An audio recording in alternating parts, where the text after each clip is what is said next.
I got the sort of obvious, but still pretty good idea to review all of the Pixar films before the release of Finding Dory next year, averaging about a review a month.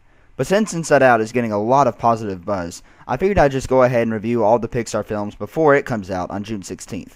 Of course, that means I'll have to average about a review a day, which means I'll only be doing Pixar reviews until I finish these. Now, one thing to know about me right now is that I am a huge Pixar fan. I probably venture into fanboy territory, at least when it comes to the good films they've made. And sure, they haven't made masterpieces every single time, but the good films that they've made, I think, are really friggin' good. And I want to briefly explain my history with Pixar here. I was a little kid during the early 2000s, so while I remember Disney making just okay movies at that time, like Brother Bear and Atlantis, for example, Pixar is making stuff like Finding Nemo and The Incredibles. And I saw every Pixar film in theaters as a kid, starting with Toy Story 2 and continuing until Cars 2, which is the last one I've seen, in theaters anyway. And I think seeing these great movies in theaters made them even more meaningful to me, and I think I feel about these Pixar films the same way people a few years older than me feel about the Disney Renaissance films. And don't get me wrong, I love Disney, and there are some Disney films that I look at just as highly as the best Pixar movies. And I loved Disney as a kid, just like everybody else. But the Pixar films just had a greater impact on me than the Disney films. I felt something while watching them, feelings I didn't really feel from Disney until I got older, or sometimes I didn't feel that way about them at all. But if I felt those feelings about a Disney movie, I sort of had to get older to where I could appreciate it more. But Pixar, those feelings were just there for me. So while Disney was entertaining me, Pixar was touching me as well as entertaining me as a kid. So I think I have to warn you guys that these reviews are going to be perhaps a little overly favorable, although I don't think the praise is unwarranted personally. But I am aware of the possibility that the reviews might let Pixar off with some stuff that I might not be as forgiving about if it wasn't them. But I'm going to try to approach these movies that I love with a critical eye. It might be harder to do than usual, but I will try to do my best to find flaws. If they are existent, of course. I'm not going to make something up for the sake of finding something. But with that being said, on to the first Pixar film ever made, as well as the first ever fully computer animated film, Toy Story. Well, I just explained that I may have a slight Pixar bias, and there are perhaps 5 Pixar films that I am very biased about, and Toy Story is certainly one of them. Yes, you heard it right. It's in the biased category of my biased movies, if you can't tell how biased that is. This and its sequel, Toy Story 2, were my 2 favorite films as a child, and I say that with absolute certainty. I've seen this movie so many times that I can just about recite the film's dialogue from memory, and if I can't get down what the characters say exactly, I can certainly get the general idea of the line across. So, saying I really like Toy Story it's an understatement. But now I actually have to review it, and I'm honestly not even sure where to begin. I guess I'll start with the characters. I think the Toy Story series has easily got the greatest overall cast of characters out of any Pixar movie. And there are some great characters in Pixar's other films. But Toy Story's cast of characters works so well because they all have terrific chemistry, as well as well-rounded and fantastic personalities. These characters are anything but generic, and even some of the smaller characters are memorable because they are written so well.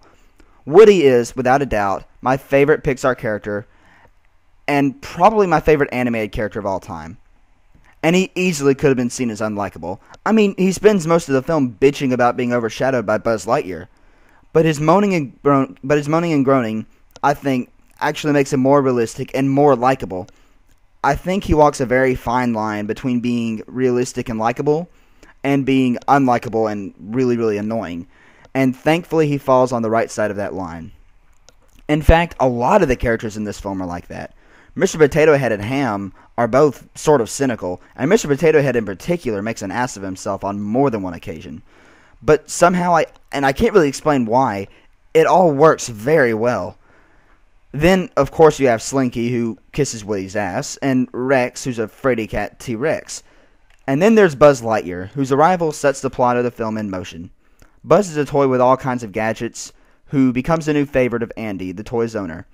But Buzz Lightyear doesn't know that he's a toy. He thinks he's a real space ranger. And I know I'm talking like you guys haven't seen this movie before, but I guess that's just something I have to do. But his rivalry with Woody, mixed in with Buzz's denial about being a toy, results in some extremely funny and memorable scenes that you're all probably very fond of as well. Eventually, Woody and Buzz end up at a kid named Sid's house, and it's from here where Woody and Buzz sort out their differences and become best friends. But it doesn't happen quickly. In fact, it really doesn't happen until Buzz's spirit becomes broken after he learns that he really is a toy, and the scene where he realizes this is probably the most emotional scene in the entire film, and it's very effective. Another scene that helps Woody and Buzz grow as friends is the scene where Buzz is strapped to a rocket and Woody's trapped under a crate. During this scene, Woody's true feelings about Buzz and about being a toy in general are brought out. And it both helps them grow as characters, and it also gives viewers some insight about how these toys feel about their lives. But this is something I'll get into more when I review Toy Story 2, because I feel like this subject in general is just more appropriate for that review. Toy Story is one of those movies where everything in it is just really, really good. The story isn't the most original story ever, but it's pretty solid. And the great characters in the film really helps to make the story seem better than it probably would with lesser characters. And the writing is very, very tight. And what I mean by that is that there aren't any distractions in the movie. Just about every word out of the characters' mouths helps to progress the story in some way. And the comedy is actually used for the advancement of the plot most of the time. And because of this, I was never taken out of the experience like I would have been had the story just stopped flowing for some, meaningless joke.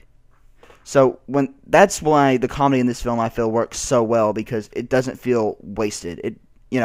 It's to help the story. It's not at the story's expense. And as I've said before, the comedy is actually really, really good. For the first fully computer animated movie, the animation's still pretty good. Sure, it looks a little off here and there, but it's still pretty good for the most part. And while the actual story to the film isn't anything particularly great, every single scene in this film is memorable to me. Of course, I've seen this movie so many times now that the entire movie is memorable to me. And if I started listing the memorable scenes, I would literally be listing every scene in the movie.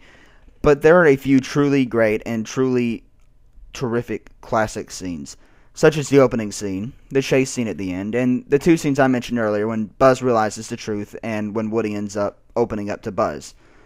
And I mentioned the chase scene with the van in particular, but the main part of that scene I'm talking about is when the rocket goes off, and Buzz breaks it with his wings, and then they're flying, but they're not, they're falling with stuff. You know the scene. It's a great scene. So yeah. Perhaps the major thing I noticed after watching Toy Story again is how well written it is. The good Disney films have dialogue that is sort of like how characters in books talk. And what I mean by that is, it doesn't sound robotic, and for what they want to do, it certainly works well. But the characters in Toy Story talk a lot like how real people talk. And it was sort of refreshing to hear. DreamWorks Animation tries to pull off the same kind of dialogue, but they ultimately fail because they try too hard to be hip, and they say things that make their films dated in just a couple of years. If not already dated, because the words they're using were never cool to begin with. But Toy Story has realistic dialogue, and it doesn't use any trendy words. And like I said, that was so refreshing to hear. Now, I know you haven't heard anything negative about this movie yet. And I'm going to be honest. I've got nothing. Everything works, from the comedy to the drama to the characters. It's really a perfect movie. I wouldn't add or take away anything. And Toy Story is quite possibly the most technically perfect film Pixar has ever made. Of course, I'm going to be reviewing all these movies over the next couple of weeks here, so if there is one that's technically better, I'll mention it then. But I don't know if we'll find one. And honestly, I've had a hard time reviewing this movie because I really can't look past my bias for it. So I don't know if I'm going to continue for much longer here. Plus, since I'm having to do so many of these reviews in a pretty short amount of time, I think these reviews are going to be shorter on average in comparison to my Disney reviews. But I could easily see myself coming back and reviewing this movie again in more depth in the future. But like I said, I think I'm going to try to keep these reviews shorter for right now, since I have to get so many out, before June 16th. So that's what I'm going to do. I think I'm just going to cut it off here. But I guess the main thing I need to say about Toy Story is that it was one of my favorite films as a child, and because of this, I still love it today. And it's honestly really hard trying to review a movie that I've always known about. And it's hard for me to really explain what it is about it that makes me love it so much, because, well, I've loved it for as long as I can remember. And when you're 3 years old, you don't know why you love a movie. And I think I'm past the point of analyzing what makes this film one of my favorites. It just is. It's solidified like no other film is solidified, except for its sequel, Toy Story 2. Those two are more solidified as one of my favorite movies than any other movie in existence. And since it has that nostalgia factor, it probably always will be. So, of course, I'm going to give Toy Story 5 stars out of 5. And there will probably be more of these coming for Pixar in the future. Thanks for watching, guys, and I'll see you next time when I review A Bug's Life. Ooh.